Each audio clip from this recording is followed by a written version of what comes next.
Good afternoon. It's Monday, the 10th of June 2019, just after 1 o'clock. Welcome to UK Column News. I'm your host, Mike Robinson. Joining me in the studio today, Patrick Henningsen from 21st Century Wire. Welcome to the programme, Patrick. Great to be with you, Mike. I regret to say we're going to start with the Tory leadership. And the question is, Patrick, did the 3 or 4 people that came out and admitted to having taken, in some cases, Class A drugs, did they think that this was going to endear them to the younger voter, or what was the reason for that? It worked for some people, Mike. Some people have got a bounce in the polls as a result, but let's have a look. Here's Conservative Home. They've decided to go with Boris Johnson. Now, it's quite interesting because Boris, who's a front runner, perhaps the front runner, and Rory Stewart, who seems to be coming up from behind, as is his wont, they're getting into the Twitter game. Let's look at compare their approaches. Here's what Boris has been pushing out, a whole bunch of I'm backing Boris graphics with some pretty big names on there. So he's clearly keen to present the idea that the likes of Owen Paterson and Priti Patel and Alan Cairns and James not so cleverly and so on are all backing Boris. It goes on and on. There's hundreds of them out there, it seems. Oh, Michael Fallon.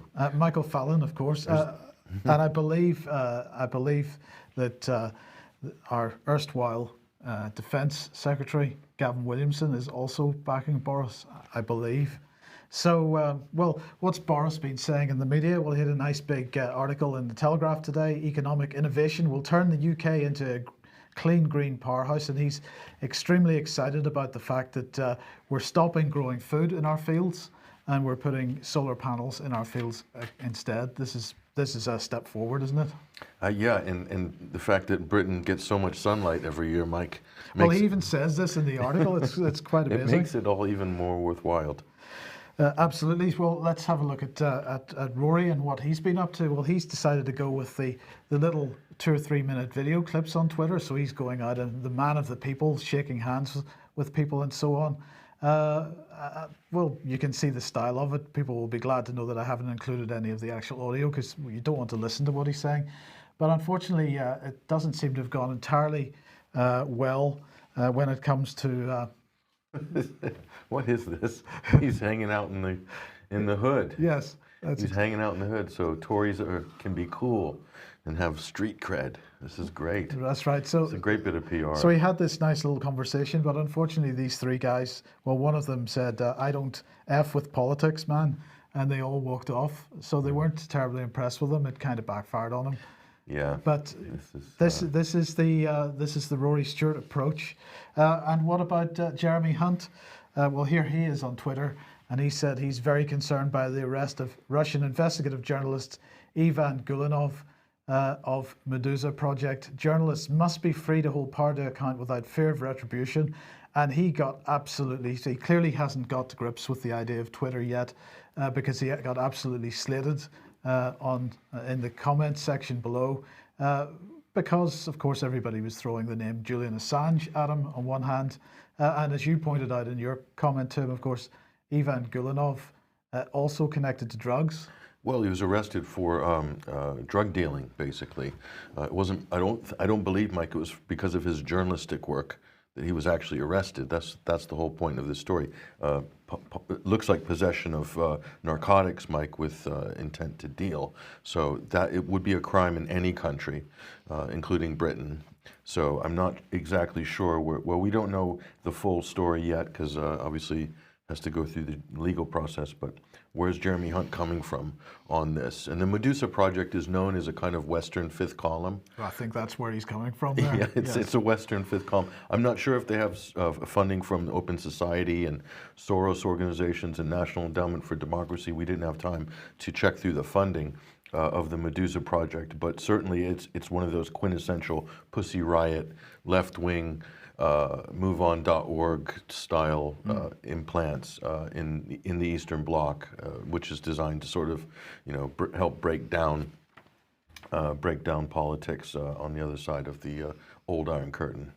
What do we take out of this? The leadership election is a circus, just as Brexit has been a circus. Things are not improving in UK politics. The only sort of light at the end of the tunnel, or extra comedic value perhaps, is that Emmanuel Macron has criticised Boris Johnson because Johnson claimed that he was going to refuse to pay the £39 billion divorce bill. But of course, that divorce bill relies on there being a deal. And since Boris is saying there'll be no deal if he becomes leader, then this is not a sovereign debt default, because there's no debt there if there isn't a deal. But anyway, we'll move on. What's going on with if we think that Jeremy Hunt is talking about free speech in the press? What is actually going on with respect to free speech in the press, Patrick? Well, as people would have seen if they follow social media, one of the big stories over the last couple of weeks, well, over the last couple of months and years actually, but it hit another sort of crescendo this past week, which is this sort of deplatforming, and specifically by Silicon Valley organizations like Facebook, like Twitter, like Google, stroke YouTube, deplatforming of conservative voices or right-wing voices. And so this is an interesting piece here penned by Niall Ferguson. Niall Ferguson is a fairly preeminent historian of contemporary times. He's also a member of the Bilderberg Group, coincidentally, which makes this all the more interesting that this piece it made its way into the Times, which is the deep state's internal newsletter for the elite, because everything hides behind a paywall. And what Niall Ferguson is saying, that free speech is in free fall. He's basically sounding the alarm, Mike, that there's a problem here. And mind you, this is coming from somebody from the establishment. So he's a senior fellow at the Hoover Institute at Stanford University, which is in the Silicon Valley. So he's speaking from within the sort of the heart of the digital monopoly beast empire. But let's look at what he's talking about specifically, Mike. We're going to move on and look at the contents of this, because this is a fascinating argument he's actually putting forward here. And he's really pointing out that recent reports, Facebook has been more proactive in their censorship. Before, Mike, they were sort of preoccupied with removing content from pedophiles or terrorists, and that was the kind of pretext on which censorship took place with the big tech companies. But now he says they're engaged in political censorship. So the amount of content being removed from proactive censorship is much higher now. And there was actually a presentation last March. It was internal, Google presentation called The Good Censor.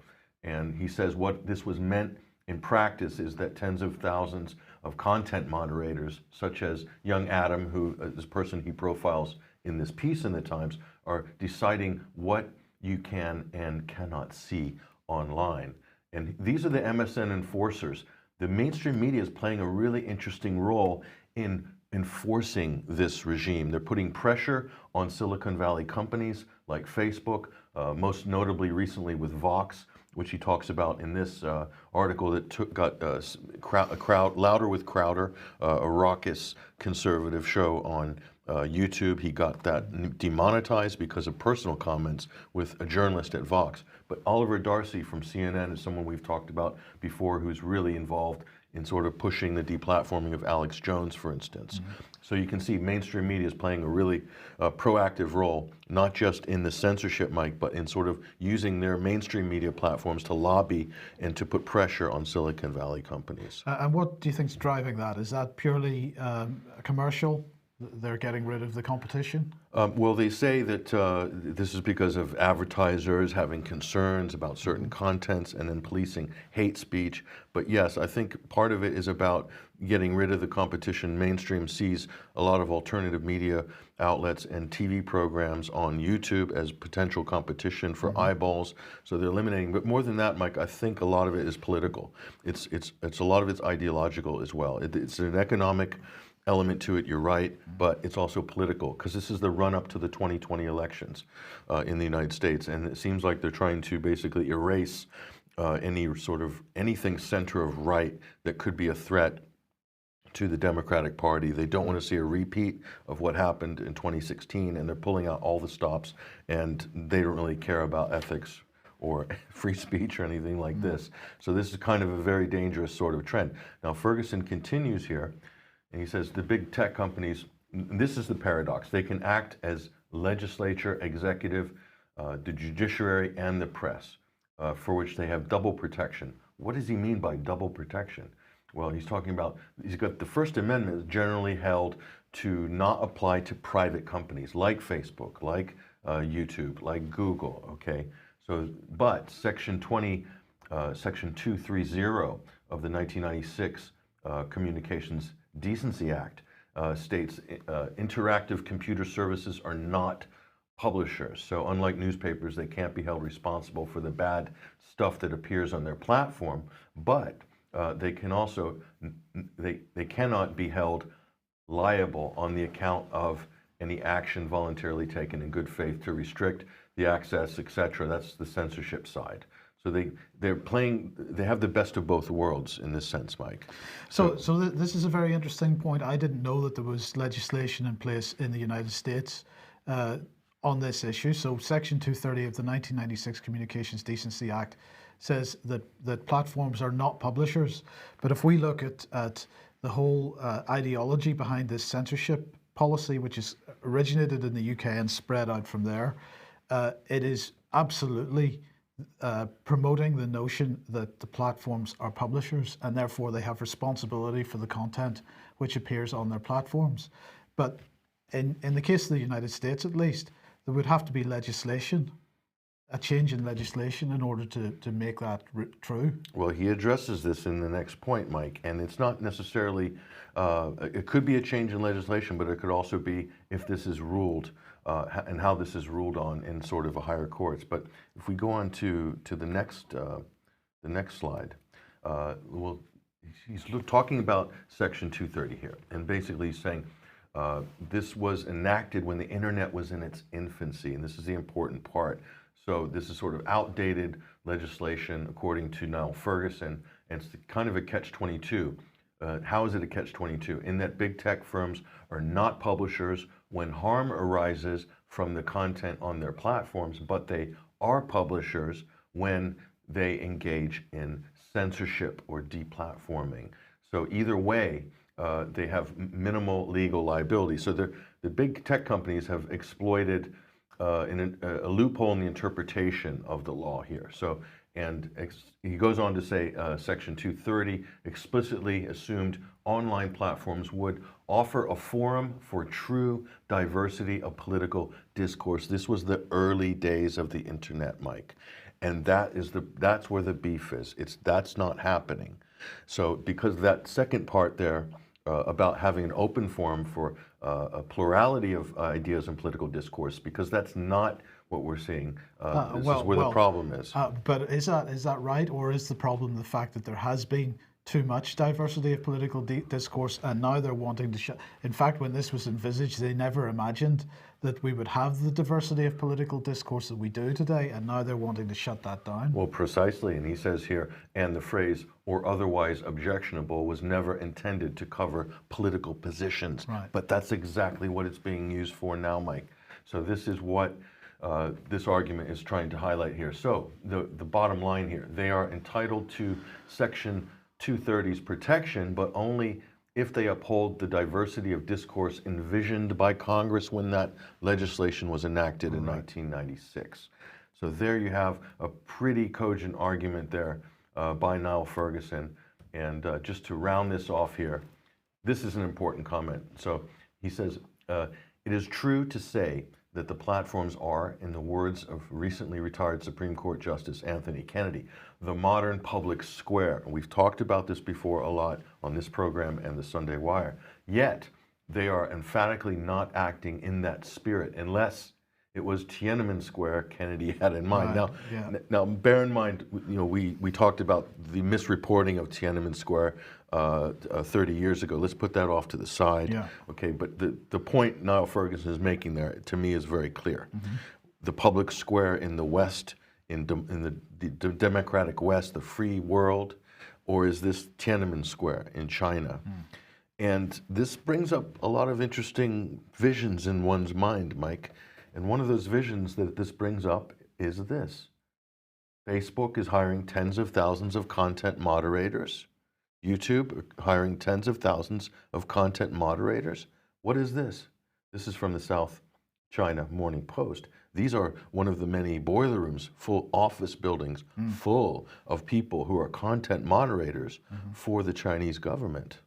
Is this the system that we want in the West? It's the system we're getting. It's the system we're getting, but we're getting it as a corporate system. Yes, because it's not central government which is running these boiler rooms. Well, that's okay then. That's fine. Yeah, we're fine. It's private companies doing it, and they're doing it to protect users and to protect people from online harms and things like this. So we'll talk about that in a minute. But this kind of follows on to the other part of the story, Mike, in that YouTube is to ban hateful videos with supremacist content. So this kind of dovetails on what we just said, but here's the main point. They said, finally, we will remove content denying the well-documented violent events like the Holocaust or shootings at Sandy Hook Elementary School and so forth that took place. So the question is, and these are the key questions, how do you define a well-documented event? Going forward, what about debunked chemical attacks like Duma or Skripal, Mike? Will YouTube consider it hateful to question any aspect of an official narrative? That's a question that we're going to explore in the Extra Time segment after the show today for members and subscribers. But that's the fundamental question, Mike. If this well-documented event or accepted science or accepted history, who decides if it's accepted history or accepted science or a well-documented event that you can't challenge? Who makes that decision? That's a very good question. In this country, it's going to be a regulator for the internet. And if you want to just find out how this has happened, I said earlier on there that this policy originated with the UK government. It has spread out from the UK government far and wide. If you have a look at ukcolumn.org censored, the URL's on screen there, ukcolumn.org/censored, you can find a timeline which starts with David Cameron's speech to the United Nations General Assembly in 2014 and brings us up to date with the online harms white paper, which we covered on this program a couple of months ago. Now, the online harms white paper is absolutely focused. It talks about things like sexual exploitation, child sexual abuse, and so on. But its main focus is disinformation, fake news, any counter-narrative to the central government counter-narrative. And what they did was to launch a 12-week consultation on this online harms white paper. Have a look at ukcolumn.org/censored. At the end of the timeline is the link to the consultation, and I absolutely urge everyone to get involved in that. It is a public consultation, and it is extremely important because what's going to come out of this white paper is legislation, a regulator, and big fines for the platforms that don't want to censor in the right way. And this is really important. We've got to understand that although there seems to be, as Patrick has highlighted here, some cooperation from the platforms and from the mainstream media, but this is a government-driven censorship policy, and we've got to recognize that and recognize the dangers involved. Yeah, because if it's kept within the corporate realm, Mike, then there's the issue that you could move to another platform, for instance, or self-publish. But if it becomes a government-mandated regime, then it becomes even more critical. Well, it does. And one of the things that they've specifically said in the white paper was that they expected the large platforms to help, in inverted commas, the smaller platforms meet the regulations. This is all-encompassing. So it's either people have to start stepping up to let the government know that they do value their own freedom of expression, free speech, and free press, or the corporations are going to have to push back on these government regulators and regulations. It has to be either one or both, because right now we don't see any resistance or pushback from this, and we're entering a very dangerous phase right now. Absolutely. Now, a bit of light relief, because last week, Patrick, you gave a report on Kim's Big Purge. Let's just remind ourselves what you said. Well, Kim's Big Purge, I'm sure that people have noticed that in the last couple of days in the news, this talk of this massive purge. Kim was so angry about the failing of the U.S. North Korea summit that he ordered the purge of some of his top envoys because they failed. And so we're told that when people fail in the Kim regime, in the DPRK, that they strap them to missiles, fire them off, or they lower them into a pit full of dogs that haven't been fed in 2 years, or possibly a trapdoor into a pool of sharks. You've probably seen that on some of the Sean Connery James Bond movies. Well, that's what they have in North Korea, and every single office has a trapdoor, and there's sharks always on call, crocodiles, all sorts of things, according to what most people think in the West. So there we go, Patrick. Crocodiles, James Bond. Sharks. Sharks. Yeah. Yes. So imagine my surprise, Patrick, when the Daily Star published this yesterday. Kim Jong-un executes general by throwing him in piranha-filled fish tank. And as we pointed out last week, of course, on last week's program, this kind of rubbish doesn't end with one because it was picked up by others. So here's the Daily Mail. North Korean leader Kim Jong-un executes a general accused of plotting a coup by throwing him in a piranha-filled fish tank. They say North Korean leader Kim Jong-un reportedly executed a general accused of plotting a coup by throwing him in a piranha-filled fish tank. The unnamed general, unnamed, was because obviously if he was named, we might find that he's still alive. So Yeah, he's unnamed right. this time. The unnamed general was said to be the latest victim of the dictatorial leader who has executed numerous aides, including his envoy to the US in May. So they even repeat that lie. The general was allegedly killed inside a giant piranha tank built inside Kim's Ryongsong residence in Pyongyang after being accused of plotting a coup, the Daily Star reported. The Daily Star claimed the North Korean leader may have been inspired by the 1965 James Bond movie You Only Live Twice to pursue the gruesome execution method. In the film, villain Blofeld has a pool filled with piranhas which he used to execute assistant Helga Brandt. A UK intelligence source told the Daily Star the use of piranhas is classic Kim. He is all about using fear and terror as a political tool. Whether or not the use of piranhas is an efficient way of killing someone won't bother him. He wants everyone to know, including his most trusted aides, that they are at risk of suffering a very unpleasant death if he suspects they're treasonous. Patrick, how much lower can the mainstream media go? Well, the big question is, Mike, is the Daily Star watching the UK column and get ideas for their headline stories? That's the actual question I have, Mike. But it's true that it is classic Kim, Mike, as they say in the Daily Mail and Daily Star there. And it's not that Kim wants everyone to know how ruthless he is. It seems like maybe he only wants the tabloids to know in the West, because they seem to be the only one who have a hotline to any of this breaking news, because I have no idea what their source is reading their article. So, but yeah, if they are watching the UK column, thank you very much for your viewership. Yes. Okay, let's get a bit more serious again now. So the gross domestic product in the UK, this is really great stuff. It's increased by 0.3% in the 3 months to April 2019. So we're doing spectacularly well economically at the moment. Well, it doesn't end there, because the even better news is that manufacturing is now suffering a slump, lowest level in 6 years. This is BDO. A report by BDO who are saying that vacancies are falling, wage growth is collapsing, and basically manufacturing not doing very well at all. So this... And neither of the think tanks, Mike. That looks like the Institute for Statecraft. Well, it is, of course. It is the Institute for Statecraft. But anyway, they said this month's data is mixed, with sentiment in the services sector making a rebound after the granting of the UK's Brexit extension, because, of course, all these economic woes are due to Brexit. However, the manufacturing industry is set to be particularly badly affected over the next few months, as it becomes clear that Brexit contingency planning artificially inflated growth in the start of 2019. So we're all doom and gloom and negative on our side, but on the Russian-Chinese side, they're not doing so badly. They held the St. Petersburg International Economic Forum over the weekend. This was the largest yet, 19,000 participants from 145 countries, 1,300 at the level of top leaders, and 7 heads of state.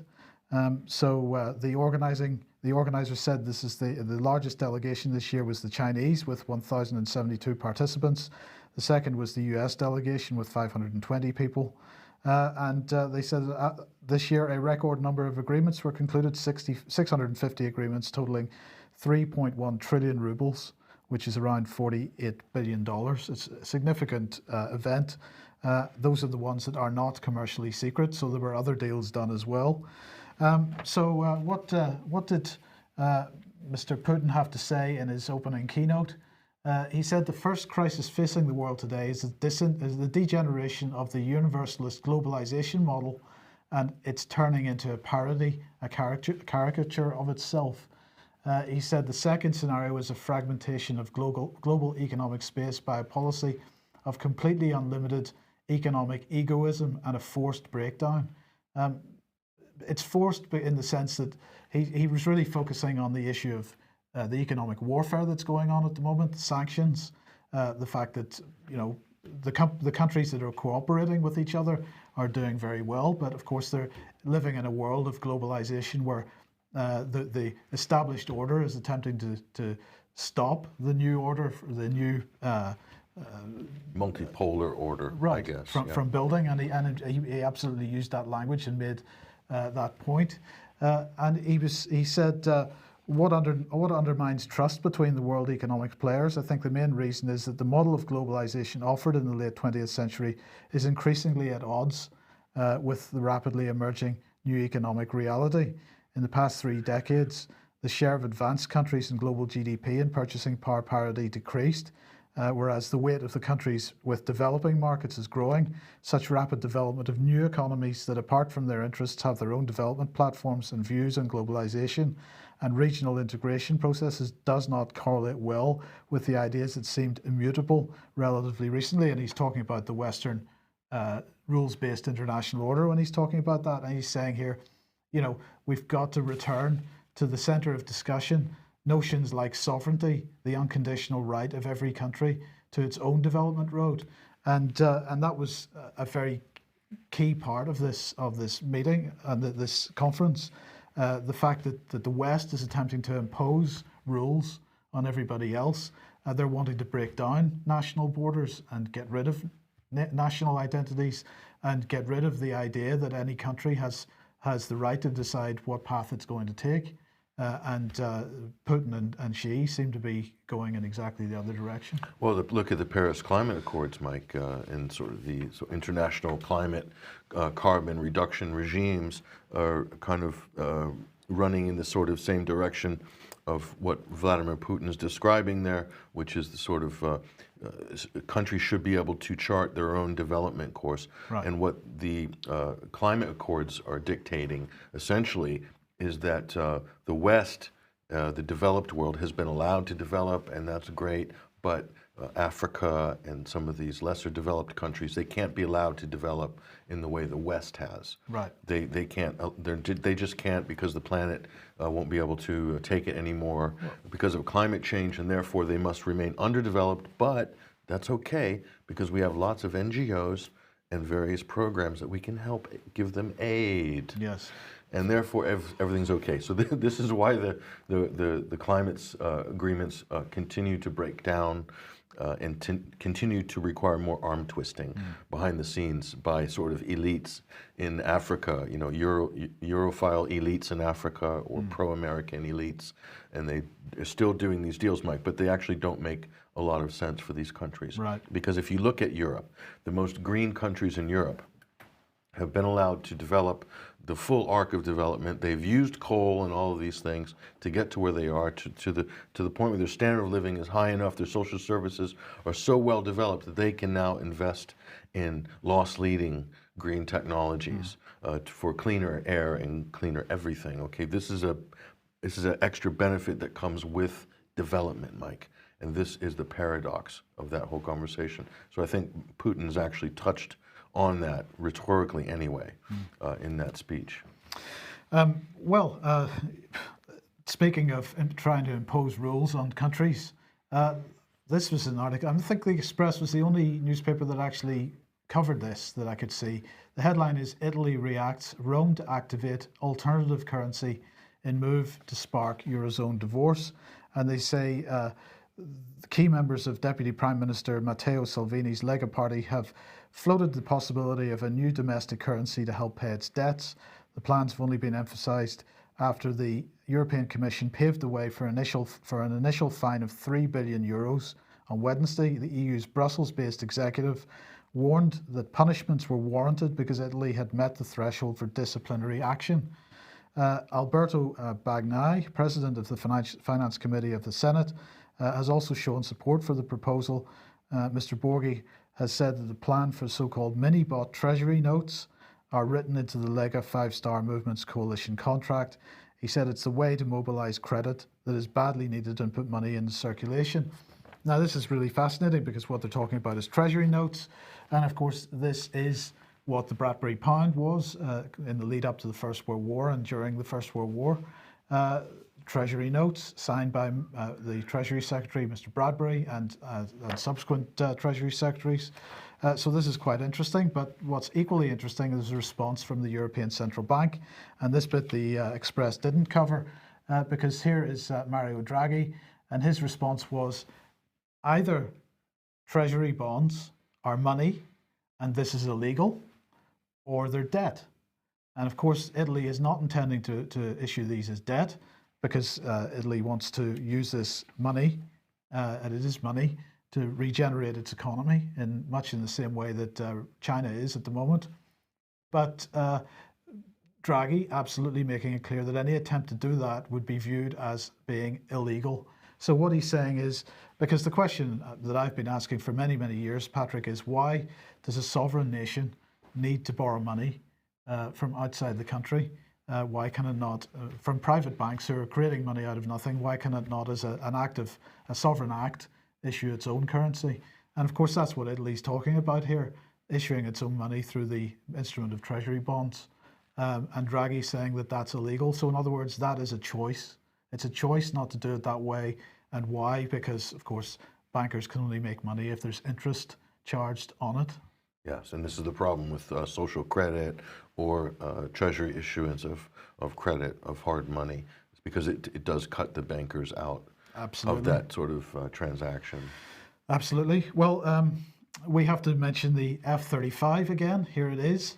Well, if you remember a few months ago, an F-35 crashed off the coast of Japan, killing its pilot. This was the first fatal accident, as far as I remember. Well, the results are in. The Japanese government is now saying that the pilot experienced vertigo. This is Takeshi Iwaya, who said, "We believe it's highly likely the pilot was suffering from vertigo or spatial disorientation and wasn't aware of his condition." Well, this is sheer speculation, because the truth is that the black boxes apparently have not generated any useful data, so they can't, or at least they're claiming that they don't know what the cause of this crash actually was. So they're claiming it's vertigo. The problem here, Patrick, is that vertigo has many, at least describing it as vertigo or spatial disorientation, but the symptoms of vertigo are very similar to the symptoms of hypoxia. This is whenever you don't get enough oxygen, and actually it makes you feel euphoric, it makes you feel very good, it makes you not really aware of what's going on around you. You certainly would experience spatial disorientation. I find it extremely difficult to accept that a military pilot who is experienced enough to be put on this aircraft in the first place, that already had 60 hours on the aircraft, would be suffering from any kind of vertigo. This, in my opinion, was hypoxia, and the problem for the F-35 is that it has a history of pilots from suffering from hypoxia. We've been reporting this for a very long time. This is an Ars Technica report from 2017 on this issue. It was claimed that the issue was resolved. The hypoxia issue grounded these aircraft for a period of time. I think it's highly likely that if what this pilot experienced was disorientation, hypoxia was the reason. Why doesn't Japan sue the United States then, because or the manufacturer? Because Japan is in this is the problem with these types of multinational procurement processes, because there's maintenance contracts tied up into it. There's all kinds of stuff tied up into it. Everybody's in the game. Interesting. So interesting. So where does that take us? Well, this is if you haven't already heard, the deal of the century is set to be unveiled probably by the end of June. We're told there's big parties scheduled in Bahrain. This is Saudi Arabia's offshore pleasure palace island, just off of the mainland of Saudi Arabia, and this is where Jared Kushner is going to be rolling out. This is the president-in-law in Washington. He's going to be rolling out the deal of the century. This is the peace deal, supposedly to solve all the problems of the Israelis and the Palestinians. And we have this U.S. envoy coming out just this weekend saying Israel now has the right to annex Palestinian land in the West Bank. And basically what that means, Mike, is that they want to roll back the internationally recognized Palestinian territories in the West Bank currently being occupied by Israel, by Israeli settlers, by the IDF. They're wanting to sort of ignore that, go around that, and just annex it, basically. And the most disturbing part about this in the run-up to the deal of the century is that there's very little, if any, pushback that's visible from the EU, and certainly not from the Democratic Party in the United States. I mean, this is an open goal if you wanted to prosecute a case in the election against the president. If you wanted to weaken the Trump administration, just the steamrolling of international law and multiple UN resolutions that's taking place right now. But the problem is there's a bipartisan consensus with regards to Israel in America. And is this because both parties are receiving support from Israel? Because both parties are bought and paid for, and politicians are quite frankly afraid to break ranks on this issue, quite frankly. And not only that, it's career suicide on many levels for politics. And a lot of politicians might want to step into the media after they leave politics. Now they're going straight into the networks. Now that's going to be a problem as well, because let's face it, and it's no secret, this has been fleshed out in academic peer-reviewed papers. The Israeli lobby is very powerful in the United States, and they have a lot of influence, and that influence stretches not just into politics, but into big corporate media as well, and think tanks.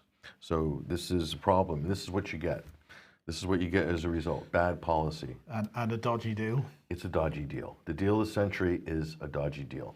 I've detailed this in an earlier op-ed piece a couple weeks ago at 21st Century Wire. I've said this is what's going to happen with the deal, and I'm going to just say again that some people we spoke to who are experienced Middle East journalists have said that this deal of the century might very well be used as a trigger to start a major war in Gaza, right, which would result in refugees from that area if it was really, really bad. And then you do have this forced displacement of large amounts of Palestinians, maybe Israelis too, Mike. I don't know how bad it's going to get, but judging by the past battles in Gaza, the Palestinians will bear 99% of the brunt of any conflict. So, because they just they're not equipped to fight back, basically. So, yeah, we'll see how this plays out this month. Okay, well, we began with a leadership election. We should end with a leadership election of sorts, because this is who is going to lead the Democratic Party into the 2020 election. Well, this is an interesting piece here by The Guardian, and kind of surprising as well, being a liberal progressive rag, The Guardian. So she's saying Joe Biden is the Hillary Clinton of 2020. And it won't end well this time either. So our headline for this is 2020 Democrat Groundhog Day. You know, Groundhog Day means, Mike, it means that you wake up and everything's the same, like in the film with Bill Murray. And this is exactly what the Democrats are making. The identical mistake is they have a predetermined nominee before the primaries even start. The whole establishment's throwing their weight, the media behind one single candidate. That's the anointed one. This time it's Joe Biden. who's like 77 years old. He'll be 78, who knows, 79 by the time he's sworn in. I'm not sure. That's like only, it's 10 dog years from now. But it's ridiculous. So what they're going to end up doing is a replay of the 2016 elections. Bernie Sanders will be the insurgent candidate. They will then railroad him. Bernie's voters will rebel. They won't vote for Biden in the general, and you'll get Trump in 2020. So this is what this Guardian journalist is trying to sort of get across here. So this is an interesting piece, and I'm happy to see this in the Guardian, Mike, because it means that a lot of people are finally waking up to the reality that we've been talking about now for months. So. Yes. Okay. Well, look, we'll leave it there. Thank you very much for joining us today. Thank you for joining us. We will be back at the same time on Wednesday, 1 p.m. We hope to see you then. Bye-bye.